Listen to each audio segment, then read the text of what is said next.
Hello there everyone, my name is Crazy Caleb, and today we're going to be taking a look at Cruel Candyland. Now, the board itself is the same from the original Candyland, however, moving around on the board is going to be a bit different as some of the cards, as you can already tell by this first one right here, are different. So, the possible card options that we can have is the normal Candyland cards actually popping up.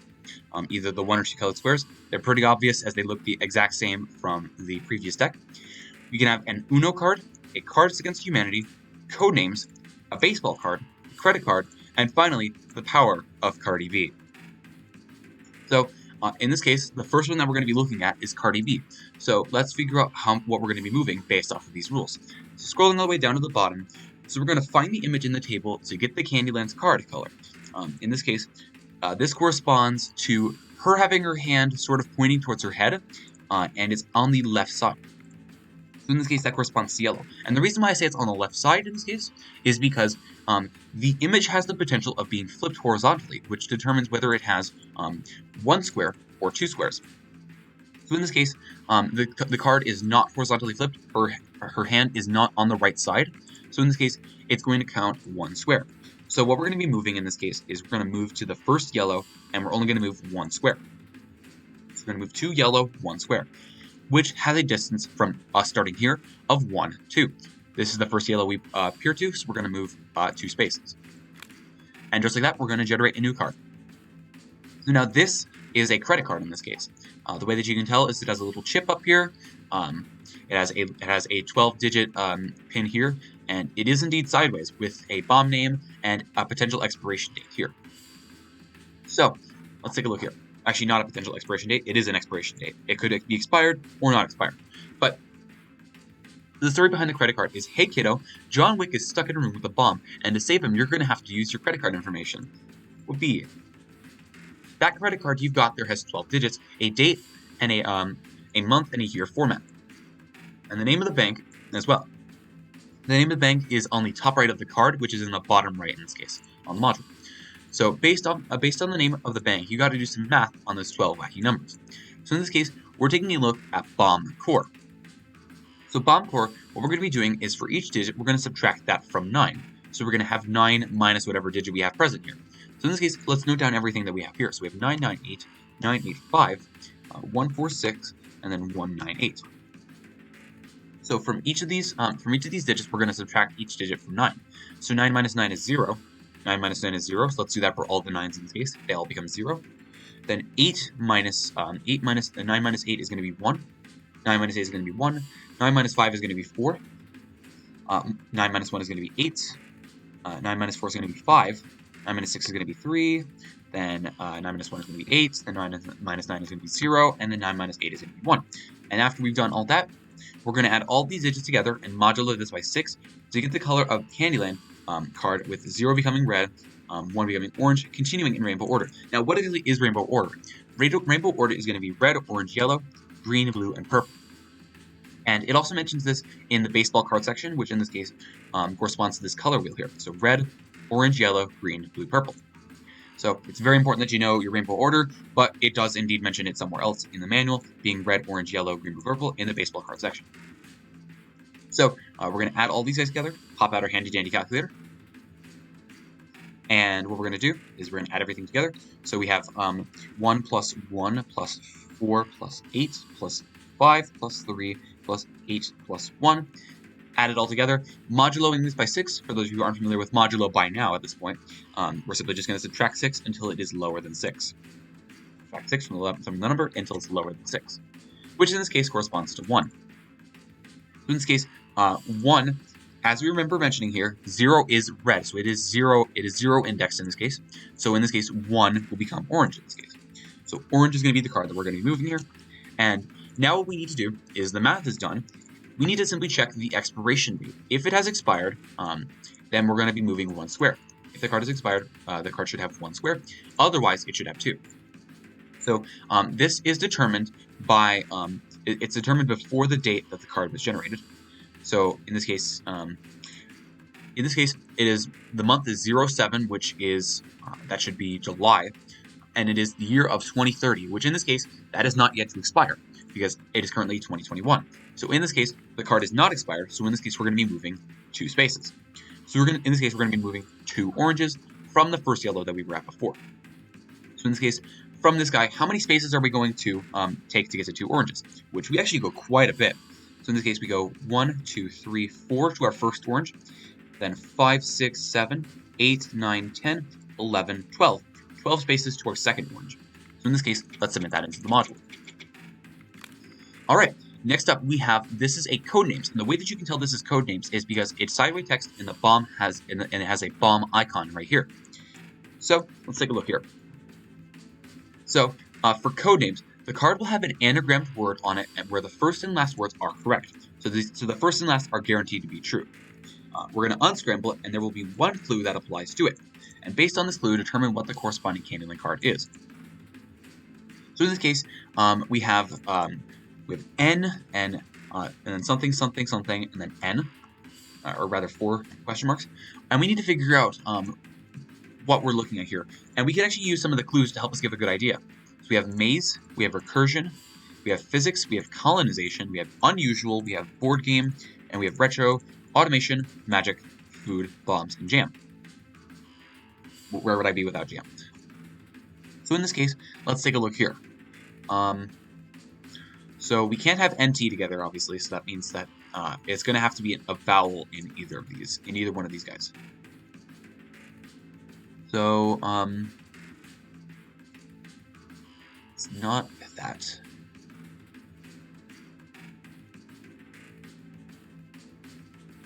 In this case, the word in this case we can actually use is, in this case, is Newton.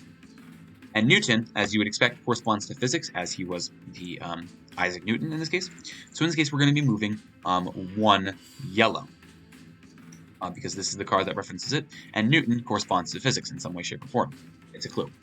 So, as you can tell here, we have the N and the N stay in the same positions, and we just simply rearranged and shuffled it. It can take a little bit to figure out what the unscrambled word is, if you don't know if there's like a word list or something like that, but in this case, our word is Newton.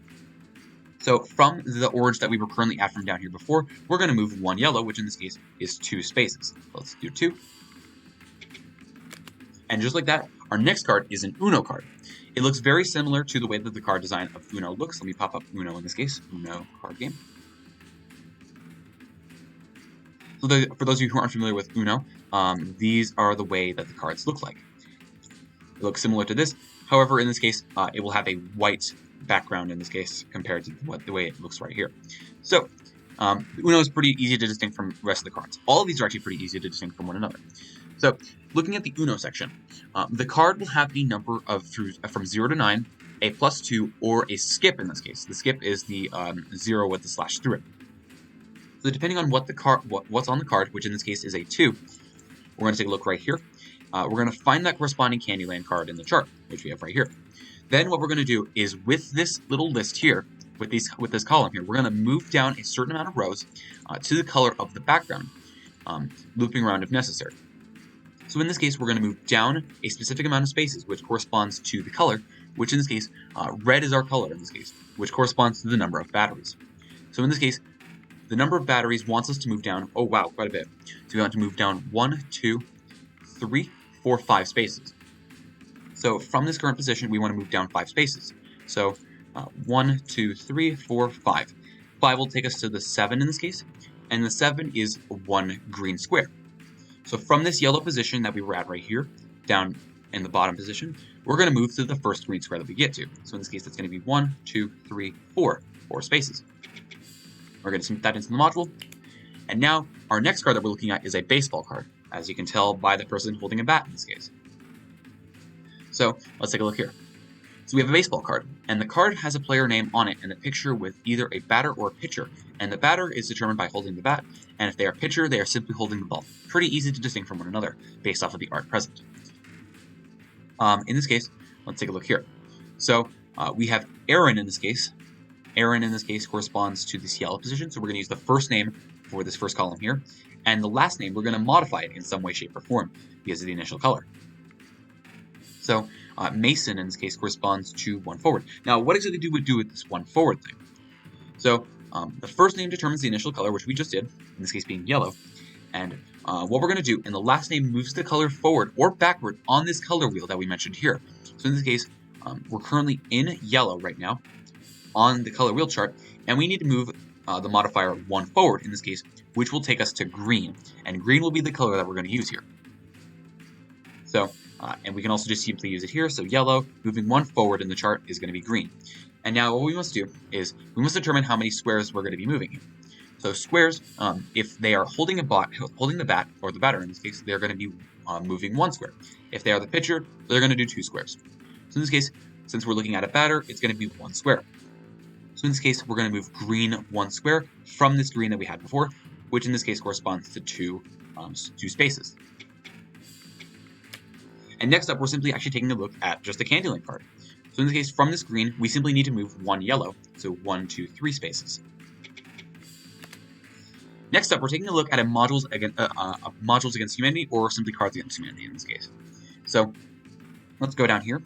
So this card will read a hint to you in some way, shape, or form, and determining by the color of the background, we're simply going to follow some specific rule. So what exactly are we going to be looking at here? So is the card a reference to a vanilla module, a modded needy, or a modded module? So if you think this is hard, try it with Morse code, which in this case is referencing Morse code, which is a vanilla module. So it has a black background, and now what we need to do, for those of you who are familiar with Modules Against Humanity, there is a specific rule in it that has to do with you spelling poop. So in this case, it's asking you, does the card have 2 O's and 2 P's in it? At least 2 O's and 2 P's. Or if the card doesn't have 2 O's and 2 P's, that would be the column we're going to select here. So in this case, if we have 2 O's, we have 2 O's in this case. We have more than 2 O's in this case. Do we have 2 papas? We actually don't. So in this case, this card does not have 2 O's and 2 P's. So in this case, we're going to move 1 purple square. So we are currently at this yellow right here. And in this case, we need to move to the first purple that we see. So in this case, 1, 2, and 3. And lastly, our last card that we're going to be looking at is the bank of the credit card in this case. So already, one of the things that we can already determine from this purple position is we can already determine that it has to be either blue or yellow. Simply what we need to do is we need to figure out which color we're looking at. We don't actually have to look at the expiration date, even though we know it's expired, because we're only going to be moving 1 square. So let's take a look here. Let's move down to the credit card, and in this case, we're taking a look at the Kaboom card. And what we're going to do is we're going to subtract 1 from every odd digit, in this case that's present. We have 550, 629, 840, and 894. This time I'm just going to break it up into little groups of 3 just to make it easier to see. And we're going to subtract 1 from every odd digit in this case, which in this case we'll be looking right here. So in this case, 5 minus 1 is 4, 5 minus 1 is 4, 6, 2 are both even, 9 minus 1 is 8, 8, 4, 0 is even, 8, then 9 minus 1 is going to be 8, and so on and so forth. Now let's add all this stuff up together. So we have 4 plus 4 plus 6 plus 2 plus 8 plus 4 plus 8. I forgot to add that 8. Then plus 8 plus 8 plus 4. Modulo this by 6, which in this case gives us 2, which is exactly what we're looking for in this case. I'm going to make sure, because this is a potential of solving the module, so let's add all this stuff up again just to make sure I didn't do anything wrong. So 4 plus 6 plus 2 plus 8 plus 8 plus 4 plus 8 plus 8 plus 4. Modulo this by 6. In this case corresponds to 2, which is yellow. So remember, it is 0 index from this red position, then 1, and then 2 to the yellow. Alright. And now we're going to scroll back up here from the purple that we were currently at from the bottom in the bottom center here. We need to move to the first yellow that we have, which will, in this case, solve the module. In this case, 1, 2. Submit that into the module, and just like that, it is done. So let's take a look at one final example, and hopefully this time around we need to get the last one being. Actually, we've gotten every single one of them. That's perfect. Hopefully we can get some more of the Cardi B examples and the baseball cards, since those are probably the trickiest in my opinion. But anyways, we're starting off with the Cards Against Humanity in this case. Cards Against Humanity, it is looking like this. It's technically not murder if the bomb kills those people. In this case, this one is referencing a modded module. It could either be referencing not murder or murder in this case, but both of those are modded models regardless. And we are looking at a black background, not the color of the text, the color of the background. Alarm. And now, let's take a look. Do we have two O's and two P's to spell poop, or do we not? First off, two P's. We do have two P's, and we do have two O's present. So in this case, the card has two O's and two P's. The two P's come from the people, and the two O's can be those and people in this case. So in this case, we're going to be starting from two green squares. And that's how many spaces we're going to move here, which does give us quite a good start. So in this case, 1, 2, 3, 4, 5, 6, 7, 8, 9 squares is what we're going to be moving in this case. Or spaces in this case. Next up, we're taking a look at an Uno card. In this case, the Uno card is starting with a 7. It has a blue background, which in this case corresponds to the number of modules. And we're going to move down 2 times in this case because we have 2 modules present on the bomb. So 1, 2. And we're going to be taking a look at 1 yellow square. So from the screen that we were previously at, we're going to move to the next yellow square. 1, 2, which in this case is 2 spaces.